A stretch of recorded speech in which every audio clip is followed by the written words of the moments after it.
Sir, प्रभु का धन्यवाद हो। आपका जो स्वागत है। Thank you sir, thank you. प्रभु का मैं धन्यवाद करता हूँ जो आज का सुंदर दिन हमें दिखाया है, जीवितों के संग में जीवित रखा है। यह प्रभु की कृपा हम सभी लोगों के ऊपर, जितने भी हमारे भाई बहन जुड़ते हैं, सभी लोगों के ऊपर प्रभु का आशीष हमेशा बना है और बना रहेगा। धन्यवाद करते हैं। एक छोटी सी प्रार्थना करेंगे। धन्यवाद करते हैं प्रभु, तेरी दया, तेरी सामर्थ, तेरी अनुग्रह में हम आपके चरणों में दीन और नम्र बन के चले आते हैं प्रभु, क्योंकि तू आकाश और पृथ्वी दोनों का मालिक है और सबसे ऊंचा गढ़ है पिता परमेश्वर। धन्यवाद करते हैं प्रभु जी, हमारे जितने भी भाई बहन इस समय जुड़े हैं और किसी कारणवश नहीं जुड़े हैं प्रभु, सबको संभालने वाला सिर्फ और सिर्फ तू है पिता, तेरे सिवा कोई नहीं। तू ही हमारे माता पिता भाई बहन सब कुछ आप ही हैं पिता। आपको धन्यवाद करते हैं।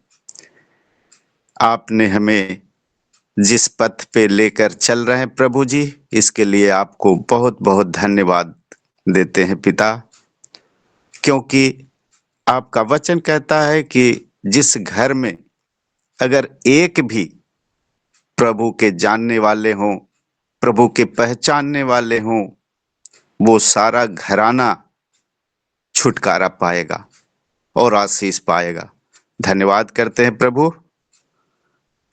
इस ठंड के मौसम में प्रभु सबको आपने सुरक्षित रखा है, बचा के रखा है और आगे आप सब कुछ जानते हैं प्रभु। उनकी हर एक छोटी बड़ी जरूरतों को आप स्वर्ग से पूरा कीजिए। धन्यवाद करते हैं। सारा आदर महिमा इज्जत गौरव जलाल यीशु नासरी आपको देते हैं और मधुर मीठे नाम से आशीष मांगते हैं। सुन और कबूल कर, आमीन।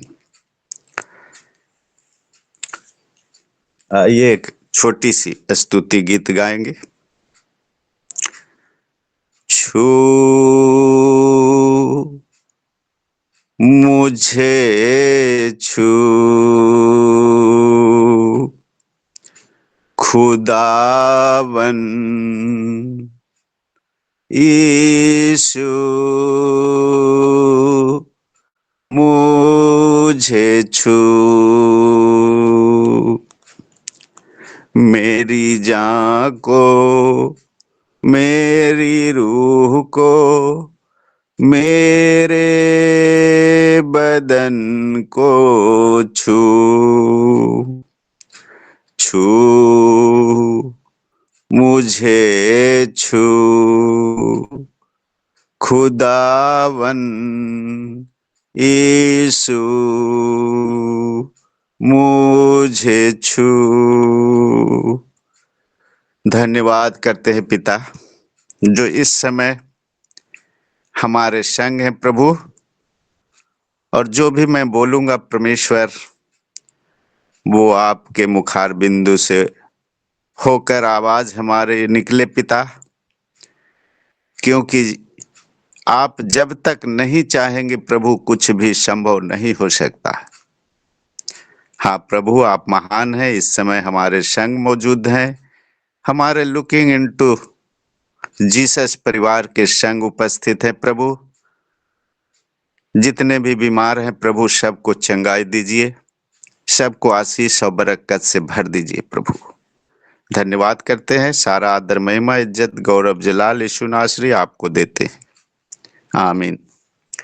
आइए परमेश्वर का जीवित कलाम को हम पढ़ेंगे। भजन संहिता 113 4 से लेकर 9 तक। आज मैं जो आप लोगों को बीच वचन को रखने जा रहा हूं, प्रचार या संदेश कहिए, वो परमेश्वर के अधीनता में चलना, यही मेरा आज का शुभ संदेश, इसी पे मैं बताऊंगा। तो कोई भी भाई बहन भजन संहिता 113 का 4 से 9 तक पढ़े।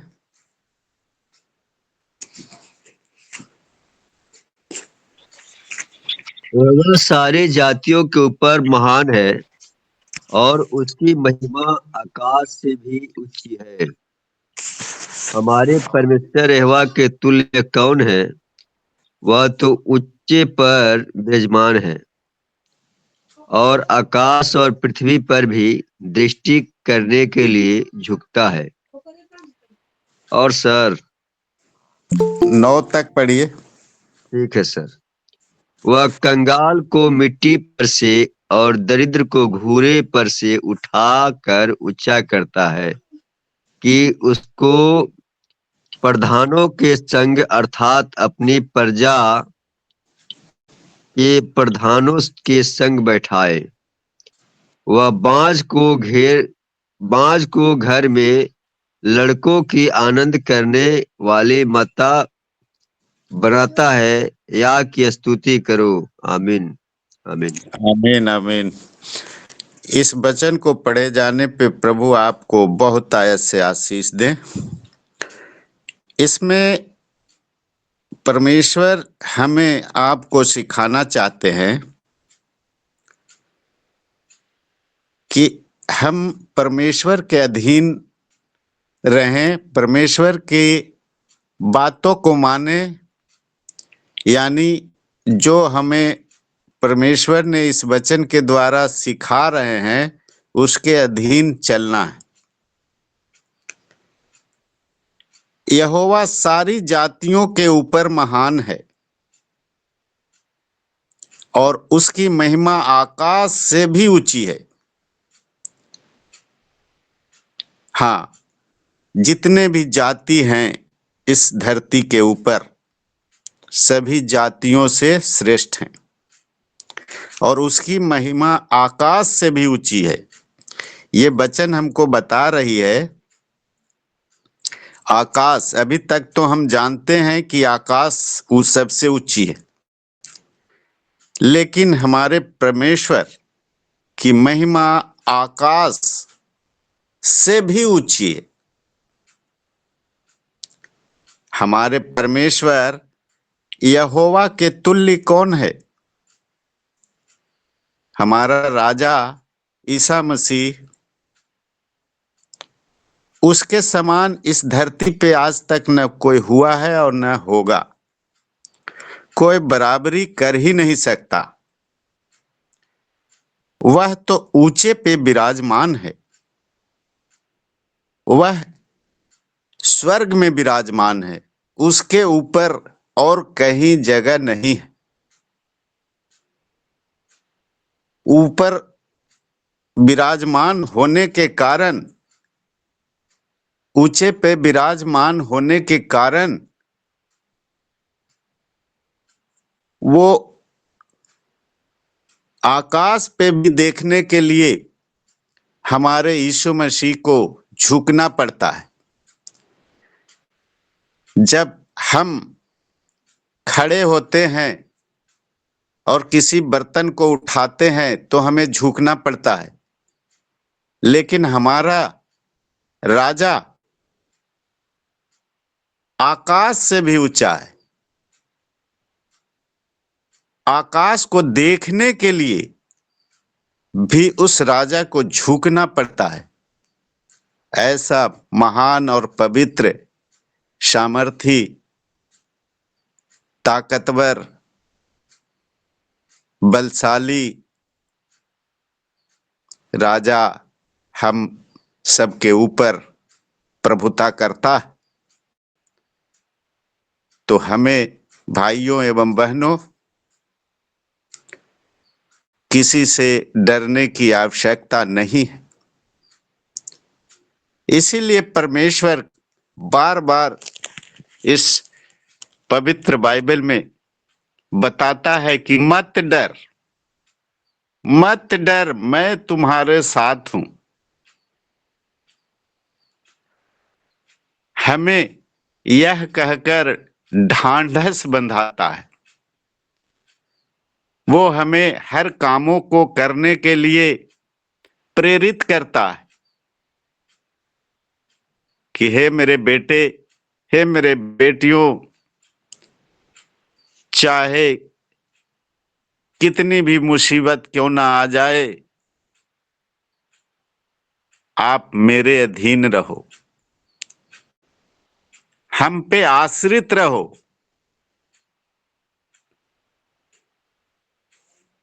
आगे वचन को हम पढ़ते हैं। हमारे परमेश्वर यहोवा के तुल्य कौन है? वह तो ऊंचे पर विराजमान है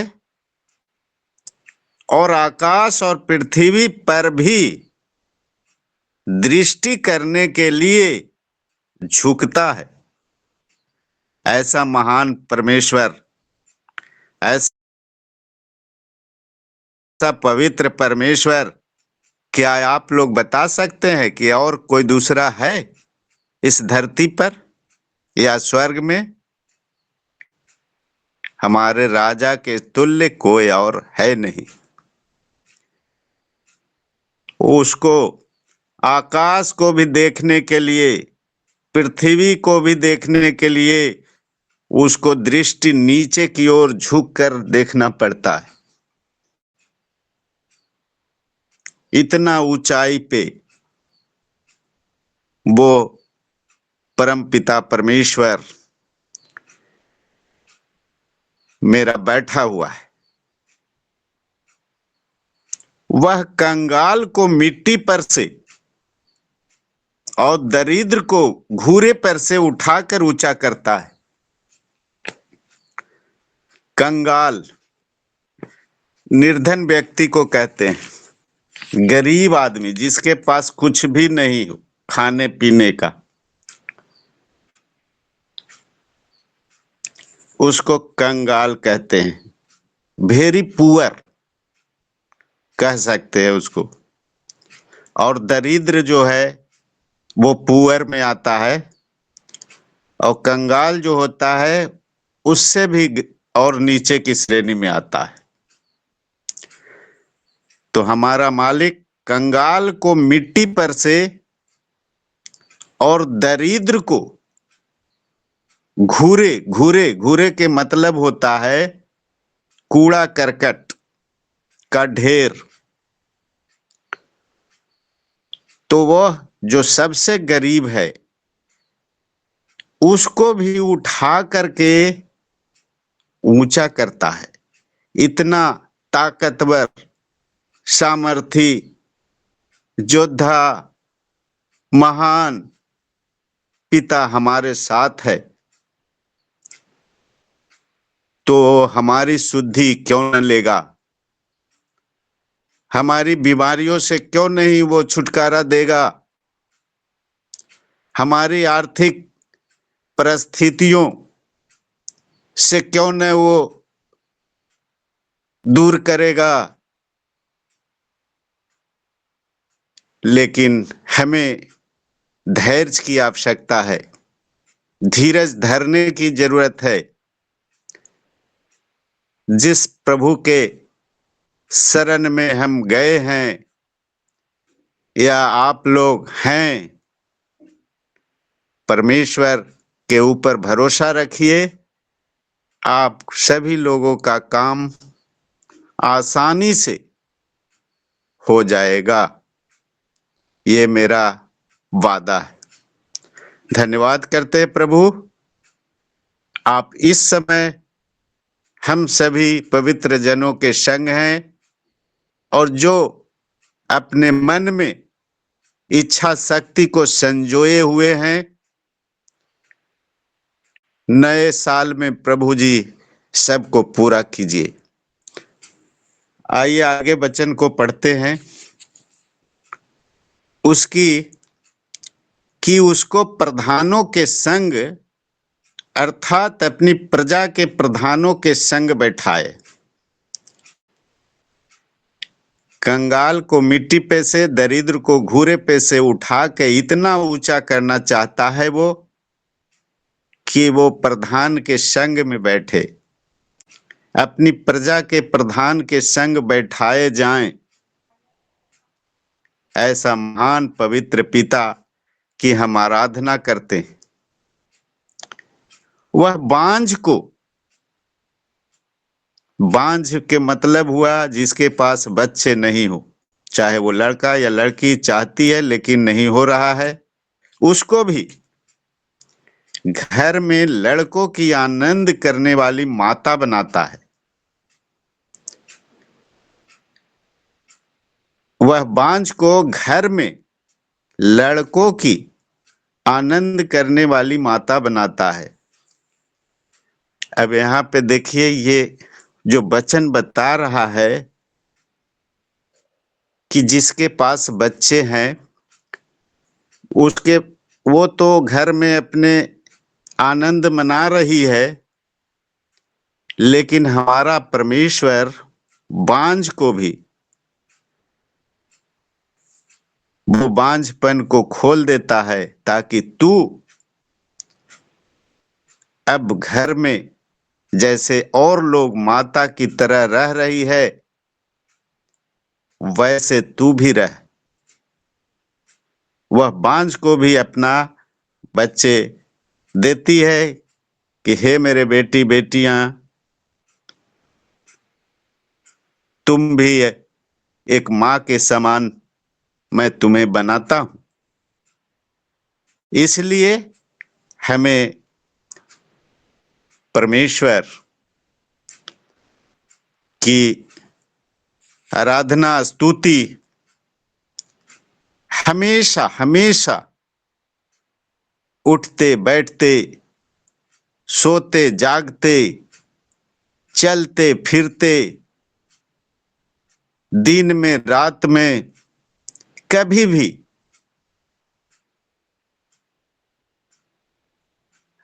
करते रहना चाहिए।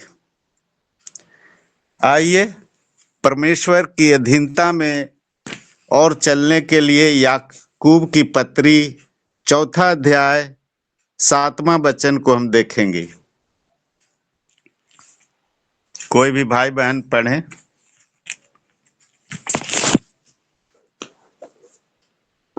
याकूब की पत्री 4 अध्याय 7वां वचन। याकूब की पत्री अध्याय 4 और वचन 7। कोई भी भाई या बहन पढ़िए।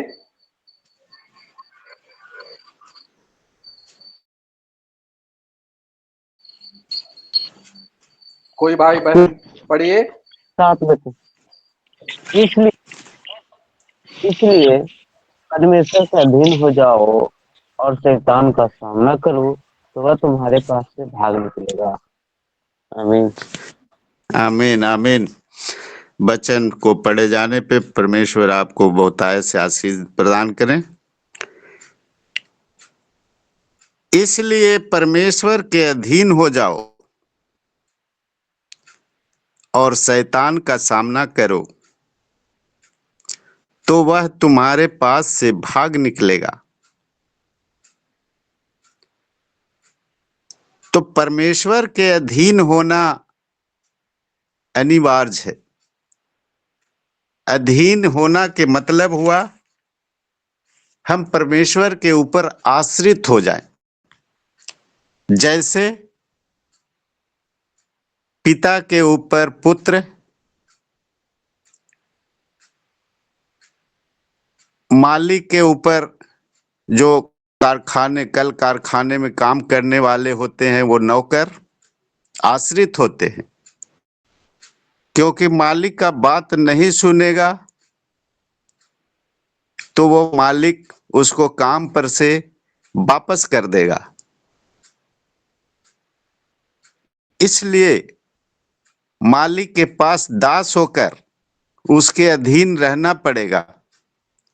हम नौकरी करते हैं तो जो हमारा अधिकारी होगा, जो हेड होगा, उसके अधीन रहना पड़ेगा। वो जो भी कहेगा वो करना पड़ेगा। इसको अधीन कहते, अधीनता में रहना।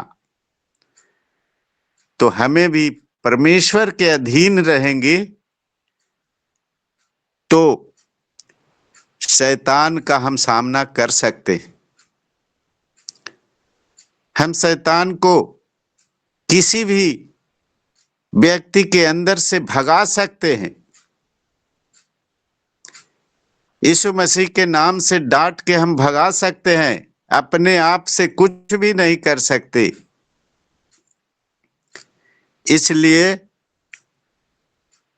हमें परमेश्वर के अधीन रहना है। जब तक हम प्रभु के अधीन नहीं रहेंगे, हमारा कुछ भी काम नहीं हो सकता। हम अपने आप को स्वतंत्र मान लेंगे कि हमारे में ये ताकत है, मैं अपने बल पे कर लूंगा, हम शक्तिमान हैं, हम किसी से कमजोर नहीं हैं, सब काम अपने कर लेंगे। तो ये नहीं हो सकता, क्योंकि प्रभु ने ऐसा बनाया है सोच विचार कर कि हम एक दूसरे के बिना नहीं रह सकते। जैसे पत्नी पति के बिना, इसमें वचन में लिखा है पति पत्नी के अधीन रहो और पत्नी पति के अधीन। एक दूसरे को अधीन रहने की बात इस पवित्र वचन में लिखा हुआ है।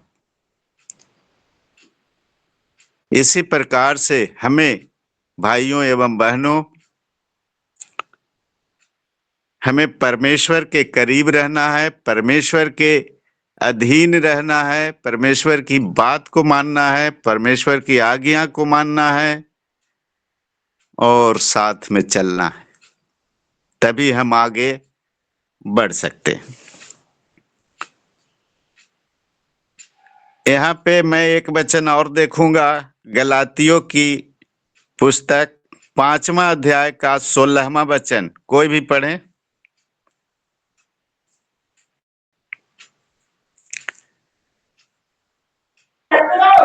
गलती अध्याय 5 और 16 वचन।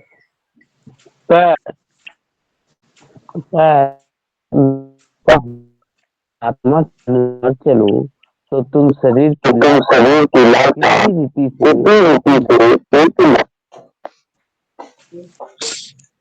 परमेश्वर का धन्यवाद। इस वचन को पढ़े। आप म्यूट हो जाइए। हाँ,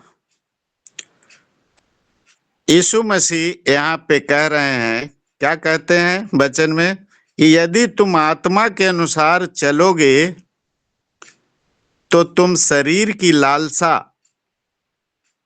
किसी भी रीति से पूरी नहीं करोगे। आमीन आमीन। आत्मा के अब हम प्रभु यीशु मसीह को मान लिए हैं, तो हमें अब संसार की बातों में नहीं चलना है, संसार की रीति रिवाजों पे नहीं चलना है। हमें परमेश्वर की आत्मा के अनुसार चलना है। जो परमेश्वर हमें सिखाता है उसके अनुसार चलना है। आत्मा के अनुसार चलोगे तो तुम शरीर की लालसा, लालसा के मतलब हुआ कामना, इच्छा, अभिलाषा,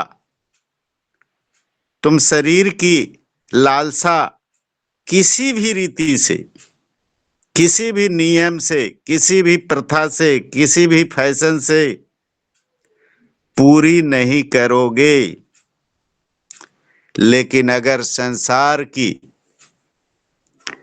रीति से आप चलेंगे, संसार की आत्मा के अनुसार चलाए चलेंगे, तो हर जगह हर मोड़ पे गलत काम ही कर पाएंगे। अच्छी काम के बारे में सोच ही नहीं सकते, क्योंकि ये संसार बुराइयों से भरा हुआ है। हर घर में बुराई, हर जगह बुराई, चलते फिरते दो जन मिल जाए वहां बुराई।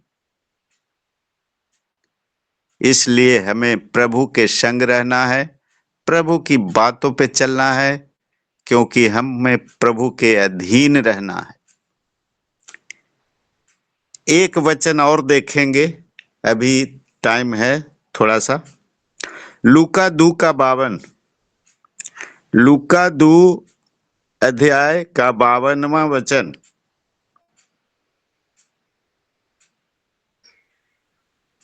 लूका अध्याय 2 और 52।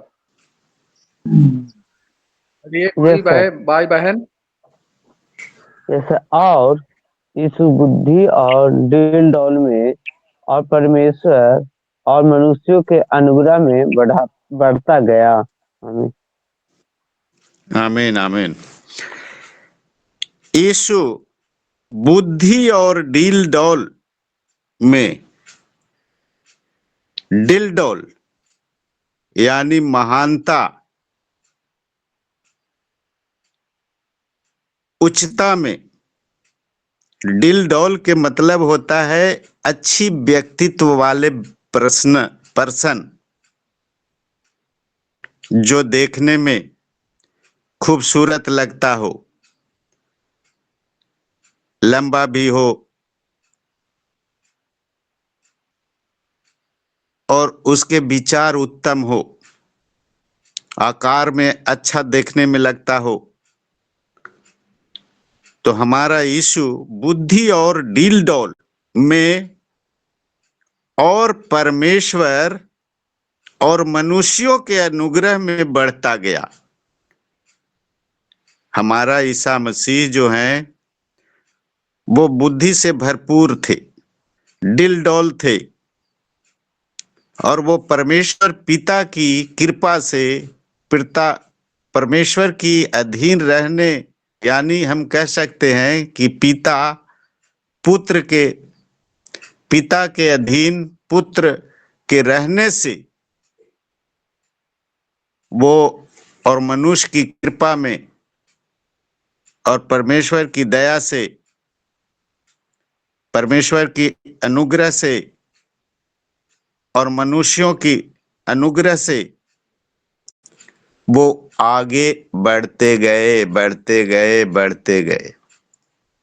इसलिए आज हमें उस महान पवित्र आत्मा के साथ उनकी दया और कृपा में हमें भी आगे बढ़ते रहना है।